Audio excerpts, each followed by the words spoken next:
Baba once said, if you want to be a good teacher, be forever a student. If you want to be a good student, forever want to be a teacher. So if you want to transform yourself, the best way to be is reach out and serve someone else. Lifestyle. What Baba is teaching is have a lifestyle. What is a lifestyle? You see, we don't need it's not a group of people to come in one place and put one Baba's picture there and clap their hands and Sai Baba, Sai Baba. We make him a cult. And it become a very, very narrow. That is not what Baba is. Swami is trying to tell us now, man, listen, I'm here to make you happy. Whatever you do, you want to be a lawyer, be a happy lawyer. If you want to be a doctor, be a happy doctor. If you want to decide to marry, then become a happy husband. Happiness is the source. Wherever you go, whatever you do, be happy, be happy, be happy. All. You see, the power of selflessness as a great power to attract. It is very magnetic. Because when you are selfless, you really get to the soul. And you can see actually souls in operation. And really souls attract souls. And that's exactly what has happened. Because Baba's grace is like a wind. It's just blowing. But if you keep your sail down, the ship won't move. It has to come, it is to come up. Then only the wind can blow. And ships are meant to sail. It's not, if you sail in the ship, it is stormy sea, it is meant to sail. But ships are safe in the dock. But that's not what ships are meant for. It has got to go to the ocean and sail. And the only way to do that is to put the sail up.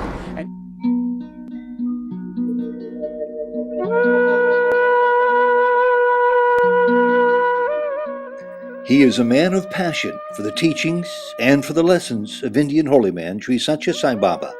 Dr. Suresh Govind is a microbiology professor in Malaysia and the deputy president of the Sai Baba Central Council. His passion for Sai Baba is palpable. Welcome to Souljourns. This interview was recorded in the city of Kuala Lumpur, Malaysia, in January 2006. Dr. Suresh Govind, PhD Medical Parasitology here in the city of Kuala Lumpur. Suresh, it's January 4th, 2006. First of all, a couple of very easy questions. How long has Sai Baba been familiar with you? In 1985, 1986. Since then. That's a good number of years. Yes. Have you found your attraction to Sai Baba falling along one of two customary lines where people, such as my wife for example, falls completely embracing all of Sai Baba, or some people take the slow, methodical tourist route where they just allow his evidence of concepts, principles, and teachings to build in their life? I think it was the second approach.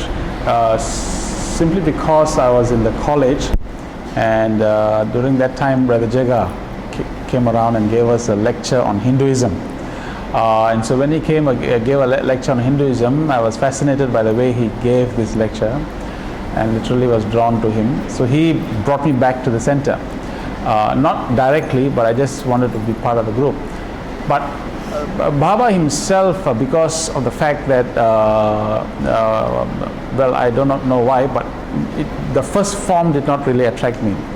But what attracted me was the people in the center. They were very loving, very enthusiastic, and we could see them so enthusiastic about serving and so on. So it was basically the people who brought me closer to Bhagavan. And I think that is what Baba said, that my darshan you have to see my darshan through my devotees. We just had that phrase repeated in a previous conversation. So let's talk about that for a second, because that might be a small leela that I'd like to pick up on. We notice the same thing in America.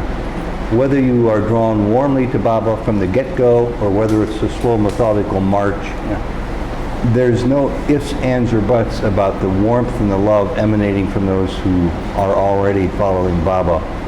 I'm not sure I've seen that in anybody else. I've belonged to many churches over the years. I'm a reporter, so I've reported on many spiritual and religious gatherings over the years. And I see some lovely people who love God the way they define God, but I've not seen this opening up of every pore people seem to have with love in a very genuine way coming forth. What do you think accounts for that? I think the way in which Baba is saying, what really attracted me was to see why should a group of people go out on a Sunday continuously giving their time, energy and effort to help someone else, and there's no benefit at all. You see, the power of selflessness as a great power to attract. It is very magnetic, because when you are selfless, you really get to the soul, and you can see actually souls in operation, and really souls attract souls.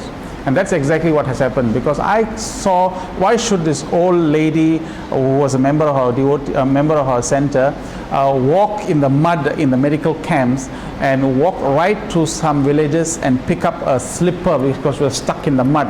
And I was watching that scene when I was first coming into the Sai movement, and this was really way out in the outskirts. Why should this lady do that? What is prompting her to make that happen?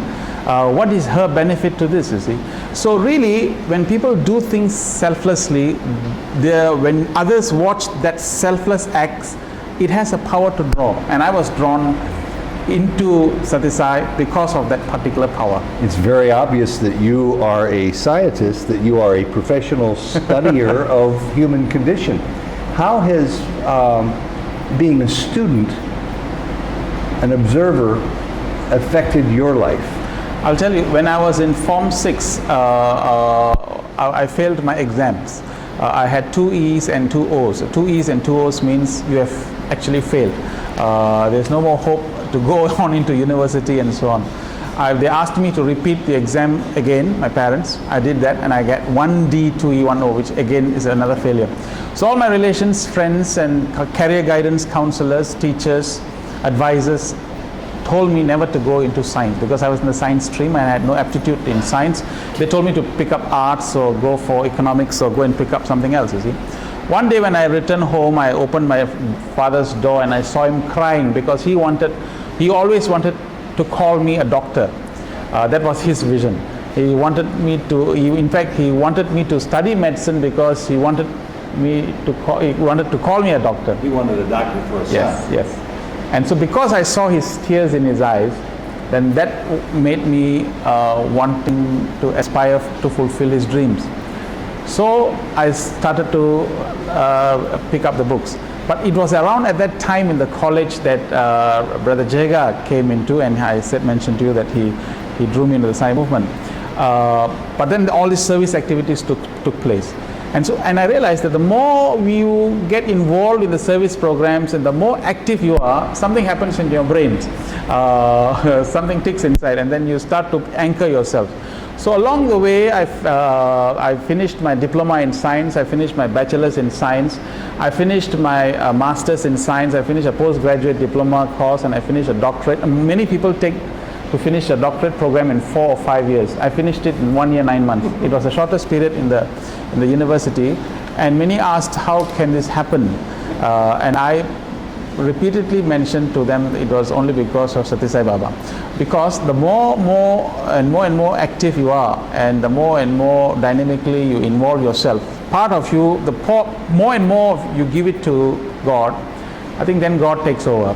And in my own research work, this is what exactly happened. And this is exactly the miracle of Baba.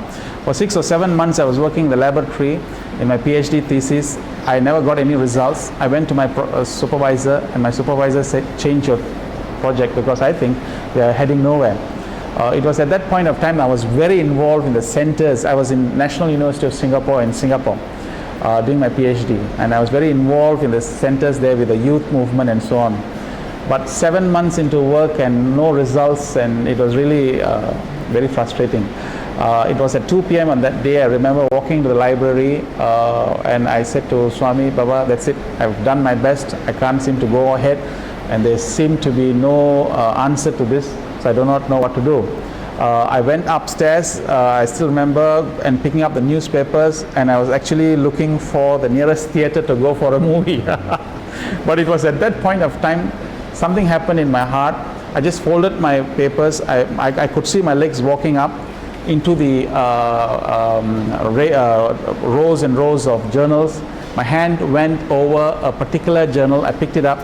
I just opened it randomly. There was a paper there that was somewhat related to what I did, and it was so amazingly coincidental that someone else has done something like this, but not to that extent to which I did.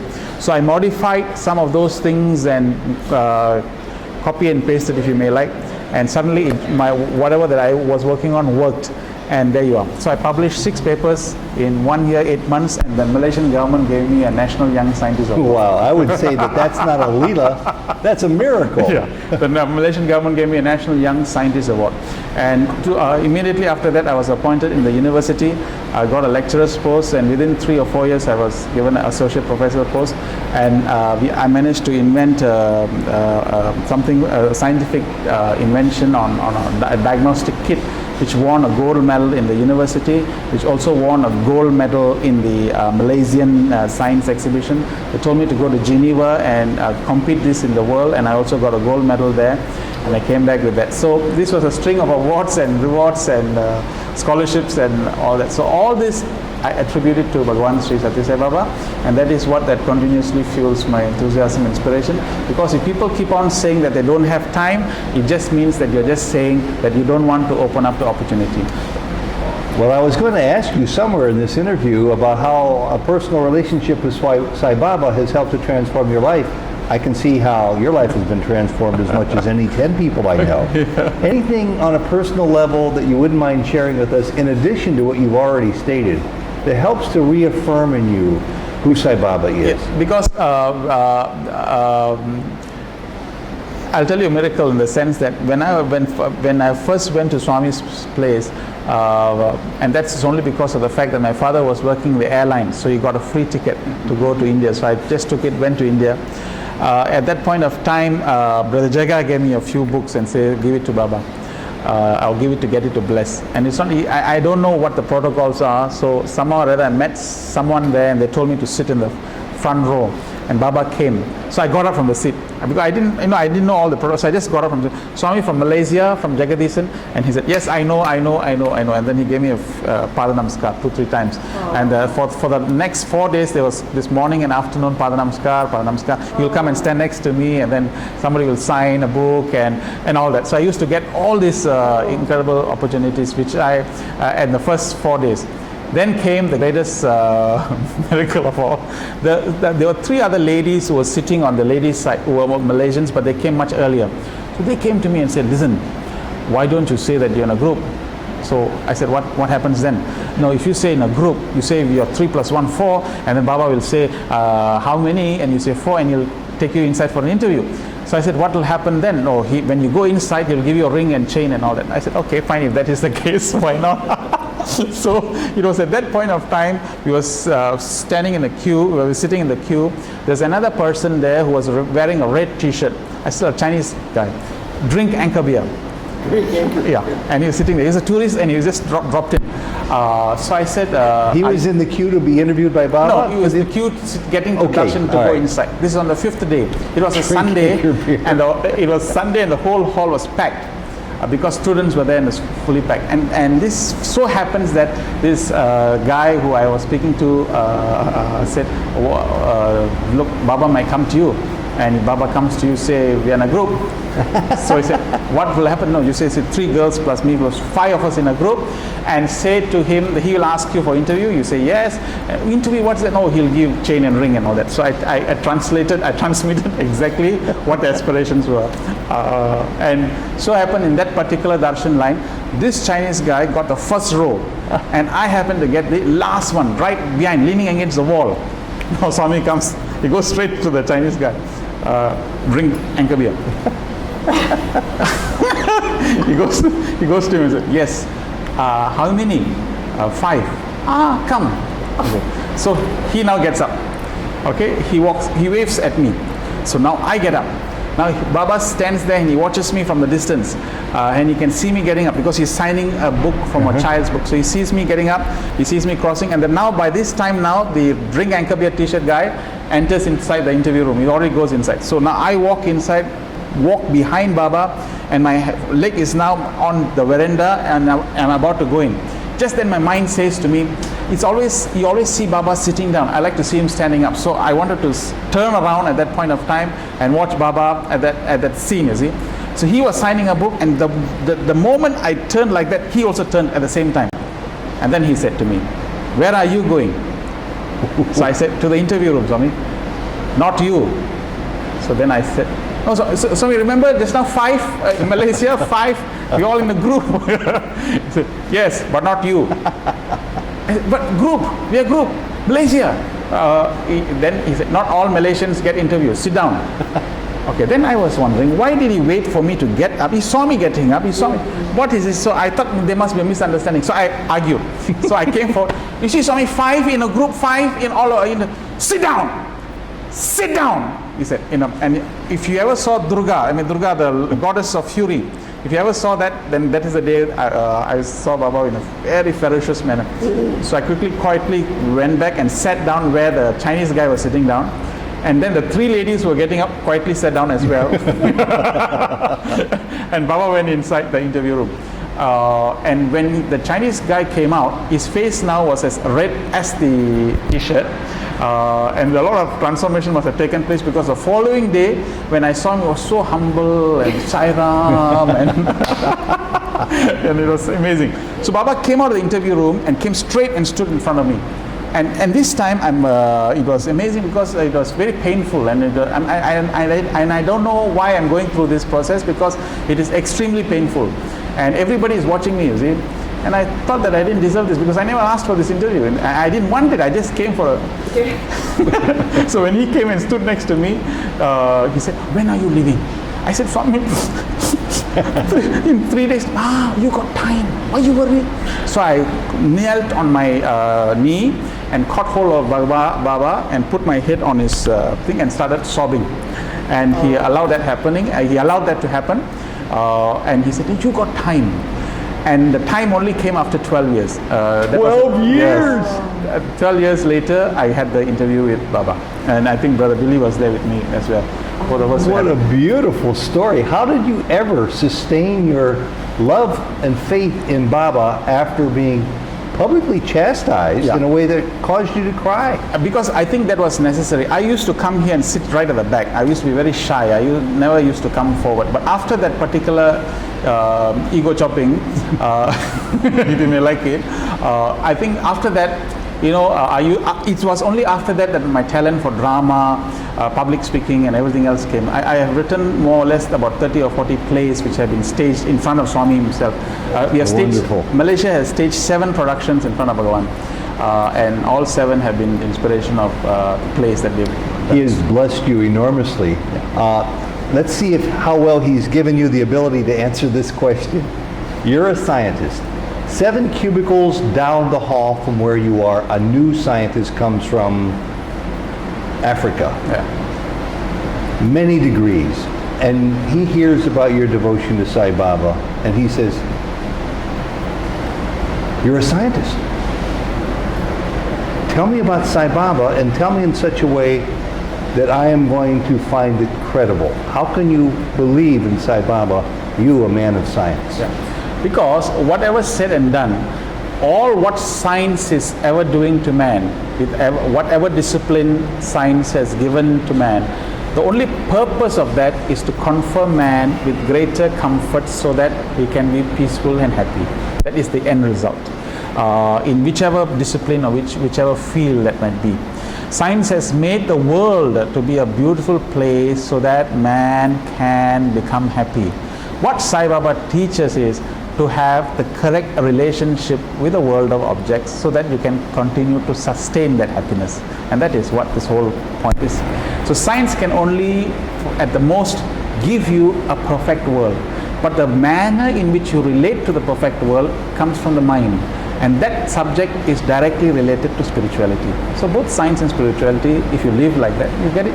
Now this brand new mythical coworker has a second question for you. Yes. Who is Sai Baba? Yeah. Who is Sai Baba? Yeah, if I'm explaining that to that scientist who came from Africa, I think I will allow the same experience as what Baba has done to me.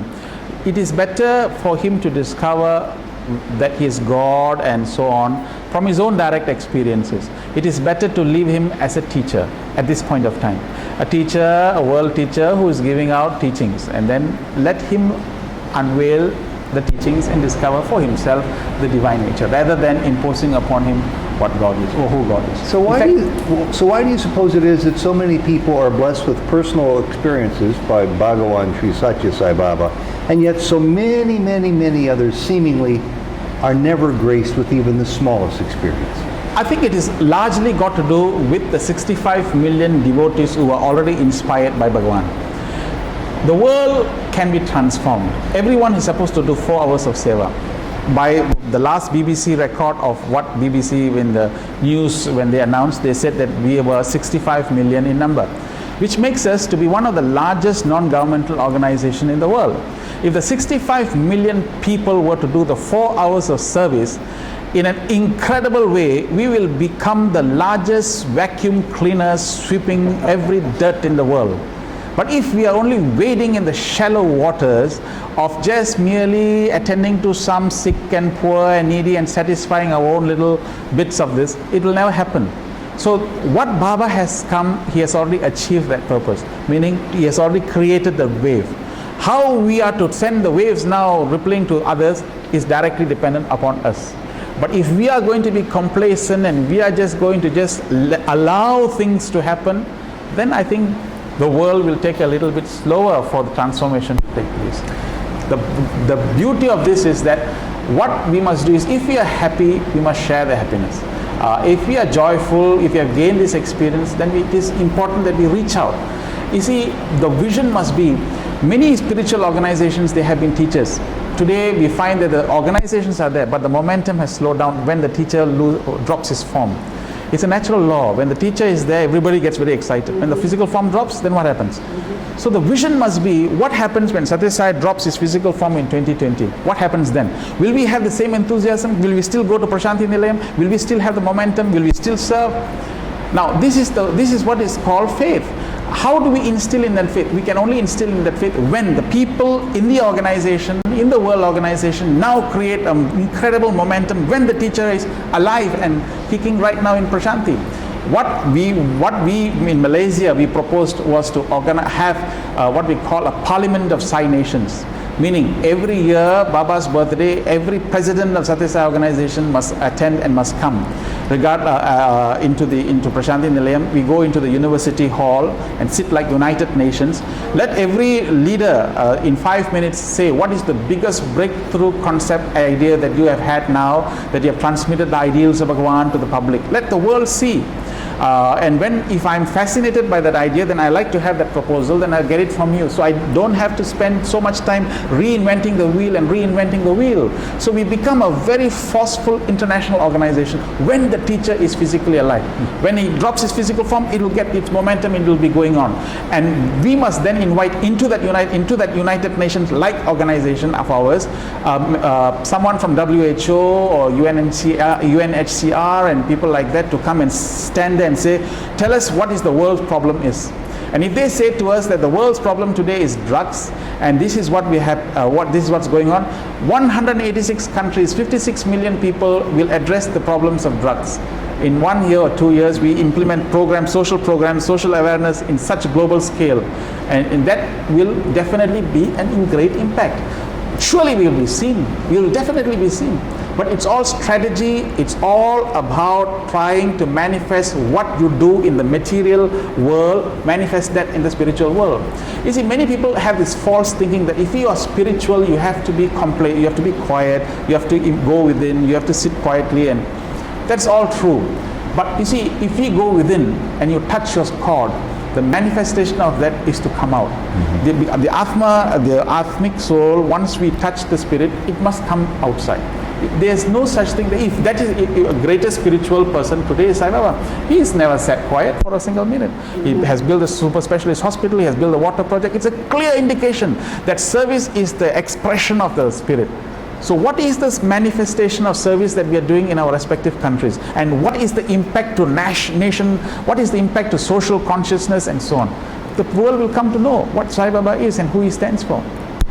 Repeat that one more time about when the soul touches the spirit. When the spirit becomes activated, it cannot contain itself any longer. It must go outside. Yes. See, if you see a very good movie, a very excellent movie, one will never come back and keep quiet. He will always phone his friends and say, have you seen King Kong? You better go and see it. It's beautiful, it's wonderful. You must see it because you want the same joy to be experienced by your friend.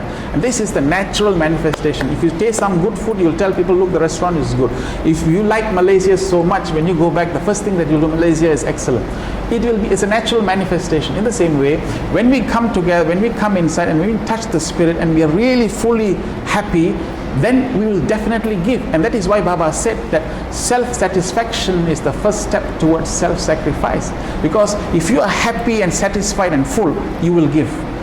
Because you don't mind the sacrifice. Exactly. It is a natural consequence of that. You're a man of great passion and belief and strength of conviction, much like your original mentor, it seems, Mr. Jagadishan, whom I think the world knows about right now. If you could only capture his energy and put it in a bottle, there would be no problem in the world. The question I want to ask about is what happens to all of us in what I call our full human condition. Yes, we're spirit. Yes, we're Atma. Yes, we're soul trying to activate that spiritual flame and make it come out of our body.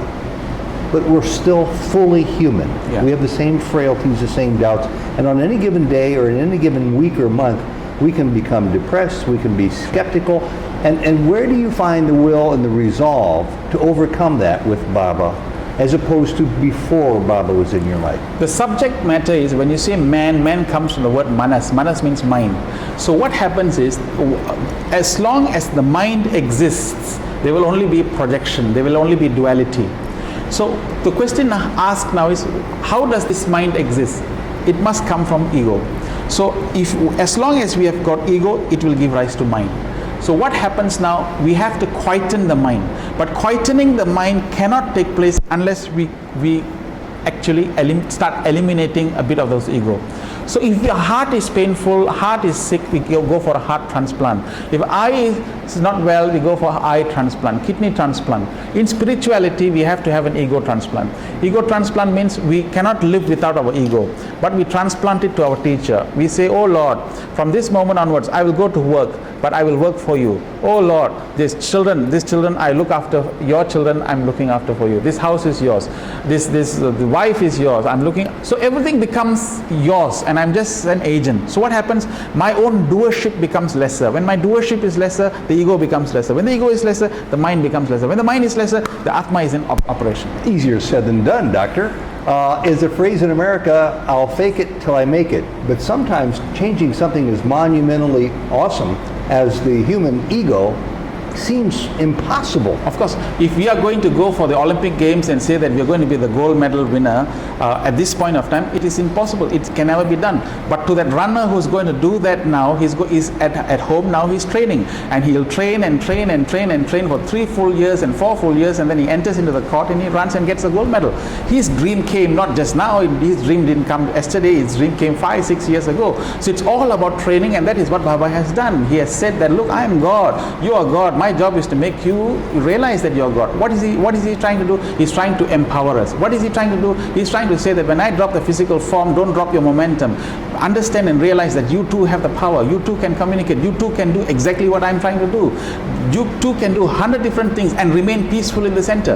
And that is what many people think, that if you abstain from activity, means peace. It is not true. The more peaceful you are, the more activity you will do. The more peaceful you are with yourself, you will involve yourself in many things and retain your peace. There are 2 kinds of peace. One is a symmetry peace. One is a symmetry peace. You go to the dead area, a cemetery or graveyard, you can still be peaceful. But that is not the peaceful that we want, because people are dead there. What we want is symmetry peace. Symmetry peace means symmetrical. That means to say that wherever you are, right in the midst of everything else, you must experience the peace within. So you must excel in work. It means to say a Sai Baba devotee or a Sai youth, whichever work that you're doing, you must be number 1. You must be excellent. There cannot be an aspiration. If you're a businessman, you must become a millionaire. There's no question about it. But the point is, you're not chasing after wealth, but the wealth is with you. But you use the wealth for something else, something good. Something I have a single word for that, and it's equanimity, and it's a goal that I'll continue to pursue as long as I live. That's right. For some reason, Suresh, the question popped into my mind. You're such an eloquent speaker, not just for Sai Baba, but for all things good. The question has to do with humility. And that is, it's such a powerful model for all of us to see when we recognize that we can't help but be influenced by it. Baba seems to be a walking example of humility. How has humility touched your life? Somebody asked Swami that question. Swami, how to be humble? He replied, what is there to be proud of? So I think the question is simply that, very simply, I think when That's a funny line. when someone dies, Muslim, Christian, Hindu, there's no invitation for that ceremony. Everyone can go to that and pay respects. Birthday, yes, I have to send an invitation card to someone to come and attend to my child's birthday. But funeral, anybody can walk into anybody's house at that moment and pay your respects. Why? Because it is an open invitation to man to understand that this is your inevitable end. If death, and that is what Swami said, two things we must now forget: death. If we have death very clear in our mind, that will keep you always humble. Because one day, whatever you gather, whatever you do, you're going to go. And if that vision of yourself in the coffin is so clear, that will give you very clear direction. Because that would mean that whatever you do in this world, whatever praises that you get, whatever medals you have, and whatever things, all of that will end when you end. So what then is life? So our focus and mind will always be on the goal. Baba once said, there is no point having a guru if you don't have a guri. Guri means goal. Guru is teacher. No point having a teacher if you don't have a goal. What's your goal? The goal of life is to realize. What's your goal? My goal is, before I finish, I want to make sure that I fully exploit all possible talents, potentials, skills, knowledge, use it for the sake of mankind, and when you finish and go, hopefully at the end you experience the total divine state which Baba has been promising, which the scriptures have been yelling, and which the teachers have been all the time preaching. Help me with this seeming paradox that since I've come to know about Sai Baba, Isaac Tigret, who did so much in helping in a concrete financial way to make the vision for Baba's work become a reality with the super specialty hospital and other projects, once told me that none of this matters nearly as much as how you transform yourself. In other words, helping my brother, helping my uncle, helping the people of Bangladesh, all of which we know on one level is hugely important. He says pales by comparison to what Baba wants you to really do to change yourself. Okay. Very many people, in my own opinion, and it could be wrong, but I'd like to stand to correct. We cannot transform ourselves and reach a stage where we can say to ourselves that we have reached a stage where we are now perfect. It can never happen.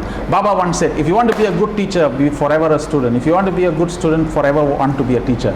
So if you want to transform yourself, the best way to be is reach out and serve someone else. It is the only hallmark of that. And it is not true if we keep saying that if someone else is crying out there, and the Gita also says that, what is the point of you silently meditating when you cannot hear the cries of the person who's sitting next door? It is an escapism. Spirituality is not an escapism. It is the highest branch of science to develop man into achieving its perfection. Which means to say that when we are actually come into this place, into spirituality, we are now very sensitive to the slightest cry and the slightest yearning of others. And as we try and satisfy everybody else's, chances are that we will also satisfy our own yearning and touch our soul. And that is what Baba has done. Do you have any additional wants, any desires? Do you have any questions left unanswered in your heart-to-heart communication with Baba? Yeah, there's only one very strong desire which we have always been communicating, and I've always told Billy, we are very lucky in Malaysia, very, very lucky, because we've got very powerful leaders in the presence of Brother Jaga and many other leaders. For the last many years now, 20 years now, the torch has been passed down very beautifully, and today we have Brother Billy as the president, and he is leading the organization very, very well. You should see how our council meetings are held, and it's excellent. It's excellent. We got very many. We have got now what we call a 2010 vision book, which means to say exactly what is it to happen in 2010. I don't know whether anybody has mentioned that, but which means to say, like for example, in education now we have got 5,000 children today in this country being trained under the Education Human Value Program. In 2010, our vision is 50,000. So how do you get to 50,000? So we have marked now. We need to train more teachers. We are very strategically, we have planned it like this so that we reach our specific targets. Very clear. Another way can be we can fall back onto the other ground. Well, Baba will guide, Baba will do, and Baba will all that. You know, the kind of. My sense is a lot of people use that strategy. That's a kind of philosophy. I said, why don't you apply the same principle in your working field? Why don't you go to your boss and say, why don't you just say, Baba will do, Baba will guide? Why don't you do that? Because you're getting paid there. I mean, you don't get paid here, but you are getting paid there, so you respond. But here our Bhagavan has said that if you do my work, I will look after your life, I will look after your entire yoga shema for this life and the next. Your own material boss has not promised you that. No. No. Your yoga shema for this life and the next, my God. So what does it mean? It means that if you now start to aspire and start to move, Baba's grace is like a wind. It's just blowing. But if you keep your sail down, the ship won't move. It has to come. It has to come up. Then only the wind can blow. And ships are meant to sail. It's not. If you sail in the ship, it is stormy sea. It is meant to sail. But ships are safe in the dock. But that's not what ships are meant for. It has got to go to the ocean and sail. And the only way to do that is to put the sail up. And if we keep it down and we say, oh, it will happen, Swami, it will happen in time.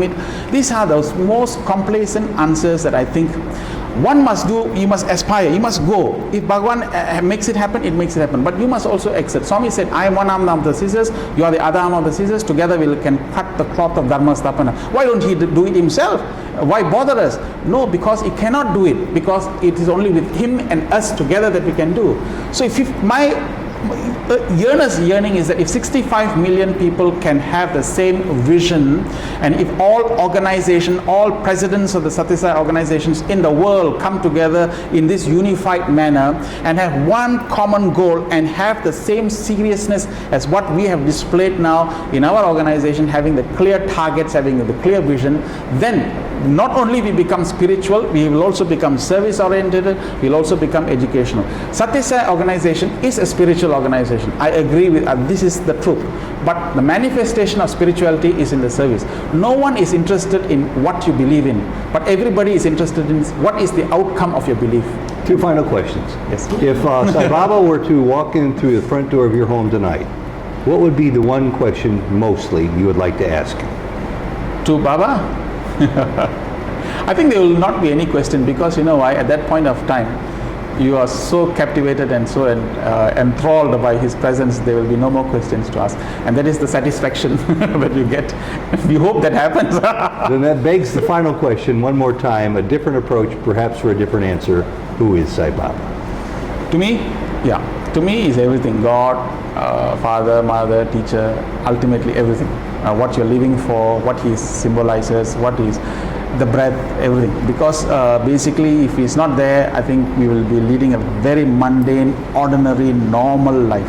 He has given us very extraordinary aspirations. As you can see from the altar here, all the gods are there, and these are the things that he has told us. He has basically opened up all the rivers and allowed us to swim in this vast, mighty ocean. I think he has given us a new lease, a new paradigm, a new way of living. And that, I think, is the kind of lifestyle. What Baba is teaching us, have a lifestyle.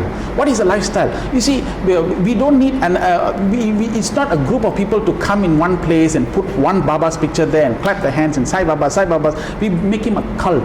And it become a very, very narrow. That is not what Baba is. Swami is trying to tell us now, man, listen, I'm here to make you happy. Whatever you do, you want to be a lawyer, be a happy lawyer. If you want to be a doctor, be a happy doctor. If you want to decide to marry, then become a happy husband. Happiness is the source. Wherever you go, whatever you do, be happy, be happy, be happy. This is the lifestyle that is, you don't need an alcoholic drink to make you happy. You don't need a cigarette to make you happy. You don't need to have booze and sex and fun to have. You just be happy. And that is what science is also saying, because in your body, your body produces natural endorphins. And the more endorphins you produce, you will be young, you'll be good, you'll be dynamic, you'll be enthusiastic, and your immune system will be very much up and you'll be very healthy. And how do you activate the endorphins? It's only basically because as long as you have love and you keep on having it, and that will be. But how do you develop that? Have love for a high goal. And that is what teacher is trying to tell us. Have a good goal, great goal, big goal, and achieve that goal in this lifetime. Because life opportunities come only once. Take it, use it, and reach where you should reach. Suresh Govind, thank you very much. It's been a privilege being able to hear some of your reflections over the years with Sai Baba. Thank you. Sai Ram. Sai Ram, Sai Ram.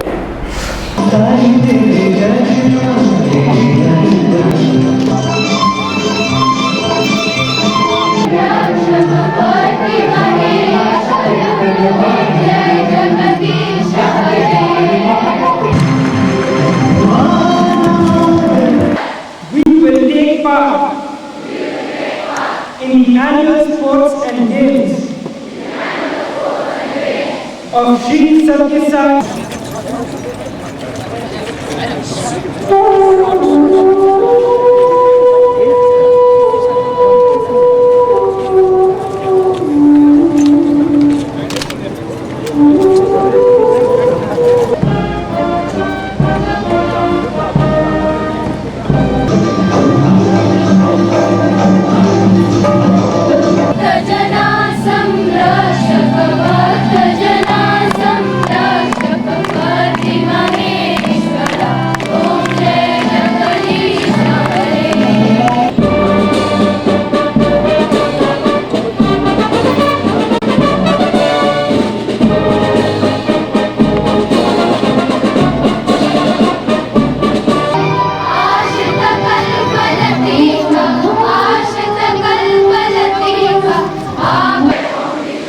Respecting and abiding by